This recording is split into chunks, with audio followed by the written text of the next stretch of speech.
Hi guys, good evening and welcome back once again to the EdWord. I'm your host Eddie, and in tonight's video I'll be discussing what I thought of that great and shocking new episode of The Walking Dead World Beyond. I might be off on my math, but I think we have only 3 or 4 more episodes to go, guys. I mean, this show, not the franchise obviously, but this show in particular is going to be wrapping up fairly soon in the next couple of weeks, which is just feels so bizarre to me because it feels like it was only a year ago around this time it was first airing, and even before the first season dropped, we knew a second and final season was coming as well. So it just feels so surreal to me how quick it almost has come and gone. Almost. But let's talk about this episode first. So before I get into all of that, of course, please be warned, like most of my episode reviews, they are spoiler-filled. So if you're not caught up on The Walking Dead World Beyond by this newest episode, you do not want to keep watching or listening, as I will be discussing spoilers. That being said, you have been warned. Let's dive right back into it. First and foremost, so great to see Jadis, or Anne, back at it again.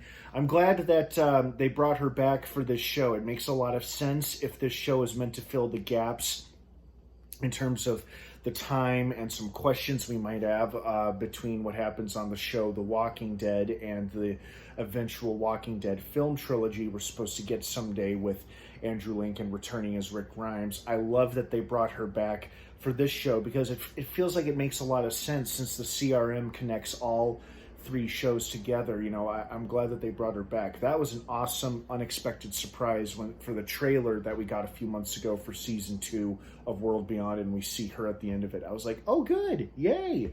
And her return was quite satisfactory in this episode. I love that she and Huck are old friends / colleagues, apparently. I guess Huck trained her. I also love how this show confirmed where this show is in terms of the timeline of the series. So it's synced up with the Walking Dead timeline because it's now, she mentioned how 6 years ago she left where she was living in the helicopter with Rick. Didn't mention Rick, but she mentioned how 6 years ago she had left where she was living and joined the CRM because she gave them something very valuable, and that has got to be Rick. There must be something special about Rick the CRM sees as valuable in him, and hopefully, obviously, they've spared his life since Andrew Lincoln is returning for the trilogy someday. So obviously there's something special about him that the CRM wants, and maybe they can apply it to their long-term goals or plans. But that's got to be the valuable thing that Jadis was telling Huck towards the end of this episode. So that was exciting because when she said 6 years ago, I'm like, oh shit, so this show is synced up or lined up with basically the same chronological time line of The Walking Dead. Fear is a little less clear, but we'll probably get some answers sooner rather than later. But for now, it's good to know that Walking Dead and World Beyond are pretty much on par with one another in terms of timelines and stuff like that. So that was great. Love seeing Jadis back in action. I also love how the plan is gradually moving along, but obviously with like many plans, especially plans like this one, when you're trying to take down a whole organization like the CRM, there are going to be hiccups and bumps along the way, and there certainly was throughout this episode. Looks like they uncovered some nasty green shit that was used to destroy the 2 colonies, and the walkers just came in to clean up the mess afterwards. I also love the fact that despite everything they went through last season, up until their little fight towards the end of season 1 after Huck's apparent betrayal and secret mission, I love that she still has loyalty for Felix, even though he may not necessarily feel the same way about her. Like, he probably doesn't consider her as much a friend and ally nowadays because he still clearly is harboring a grudge against her and is only agreeing to work with her for the greater good, for the common goal of like getting their friends out of there and taking down the CRM. But I do love that Huck seems at least remorseful about some of the things she did, and I like that she really wants Felix to know she still cares about him. So I liked seeing that. And I also loved the little reveal in the beginning of this episode when we got the flashback in the opening scene, because I was like, what's Will doing there with the CRM? They would kill him. Oh, this must be a flashback. And sure enough, it was. I was like, why are they showing us this? Is this going to be somehow relevant to the episode? Which obviously, hopefully it was going to be, and it turned out to be, because once Joe is helping his girlfriend pick up the bag of clothes she dropped, he remembers helping her pick up the papers she dropped in the woods that day in the flashback, and seeing that letter V on some of the papers, indicating her as being involved in the creation of the nasty toxin shit that wiped out the colonies.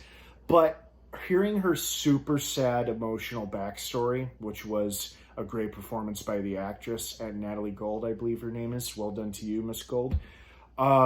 It's understandable why she feels like now she has to do what she can to save the rest of the world when she couldn't save her own family. I also loved how Iris was not taking any excuses or shit from anyone in this episode, with the somewhat uncomfortable dinner scene earlier when she basically calls out her dad's girlfriend for making excuses about going with the flow of things, no matter how many people it might hurt or kill.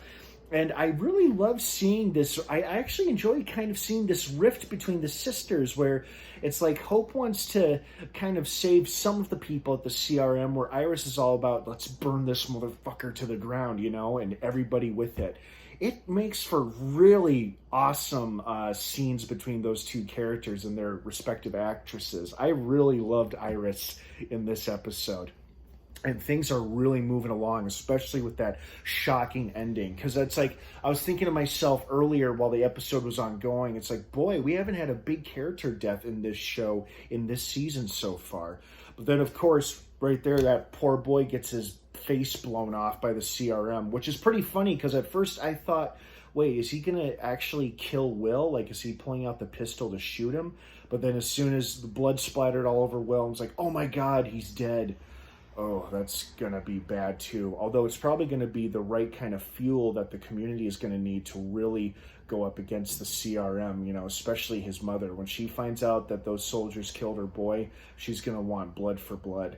And didn't like how the council quickly and cowardly turned on her too, but that probably won't last long when they realize one of their own, the kid, was murdered by the CRM. So things, I think, are just going to only escalate from here on out, with only 4 more episodes to go, and I'm very excited and all here for it. And I hope Jadis has more of a role for the rest of the season. So what did you guys think of this episode? Did you like it, love it, hate it? Let me know what you think down below in the comments section. Did you smile or perk up when Jadis said 6 years ago? I know I sure did. Have an awesome rest of your night, and don't forget, new episodes of The Walking Dead World Beyond drop every Sunday night on AMC. A week early on AMC Plus if you have it. Have a great one, everybody, and of course, until next time, may the Force be with you.